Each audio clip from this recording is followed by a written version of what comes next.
فاختلف الاحزاب من بینہم، تو کہا جائے ان کے درمیان جتنے بھی گروہ ہیں، یہ خود کو مسلمان کہلوانے والے جو ہیں، ان میں جتنے بھی گروہ ہیں، جتنے بھی فرقے ہیں، سب کے سب نے اختلاف کیا، سب کے سب نے اللہ کے رسول عیسیٰ سے اختلاف کیا۔ تو بتاؤ آج اختلاف نہیں کیا جا رہا، سب کے سب اختلاف نہیں کر رہے، سارے کے سارے فرقے تمہارے درمیان جتنے بھی گروہ ہیں، جتنے فرقے ہیں، کیا سارے میرے ساتھ اختلاف نہیں کر رہے؟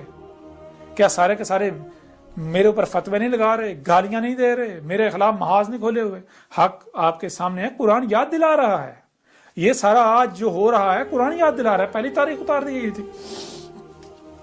اور آگے انجام کیا ہے وہ واضح کر دیا، فَوَيْلٌ لِّلَّذِينَ ظَلَمُوا مِنْ عَذَابِ يَوْمٍ عَظِيمٍ، پس ویل ہے ان لوگوں کے لیے جو ظلم کر رہے ہیں، ظلم کر رہے ہو تم لوگ، ظلم کر رہے ہو، اور عذاب یومن علیم، ایک آگے یوم مدت آ رہی ہے جو کہ ایسی مدت ہے کہ پچھتاؤ گے، تم گڑ گڑاؤ گے، اپنے ہی ہاتھوں پر کاٹو گے، کاش ہم مان لیتے، لیکن تب کوئی فائدہ نہیں ہوگا، تب کوئی نفع نہیں ہوگا۔ عقل کے اندر میں کوئی یہ کہہ رہا ہوں میرا بت بناؤ، میں کوئی تم سے کوئی مال مانگ رہا ہوں، میں تم سے کچھ مانگ رہا ہوں، کوئی اجر طلب کر رہا ہوں، نہیں، میں تمہیں یہ نہیں کہہ رہا کہ تم میرا بت بناؤ، قطعاً نہیں۔ میں کون ہوں؟ میری کیا اوقات ہے؟ میری کیا حیثیت ہے؟ میں تو تمہیں اپنے رب اللہ کی طرف دعوت دے رہا ہوں، میرا کام ہے حق کھول کھول کر پہنچانا، جو میں پہنچا رہا ہوں، مانتے ہو مانو، نہیں مانتے نہ مانو۔ اگر دشمنی کرتے ہو، دشمنی میرے ساتھ تھوڑی ہے، دشمنی تو اللہ کے ساتھ ہے، جس کا میں نمائندہ ہوں، جس کا میں بھیجا ہوا ہوں۔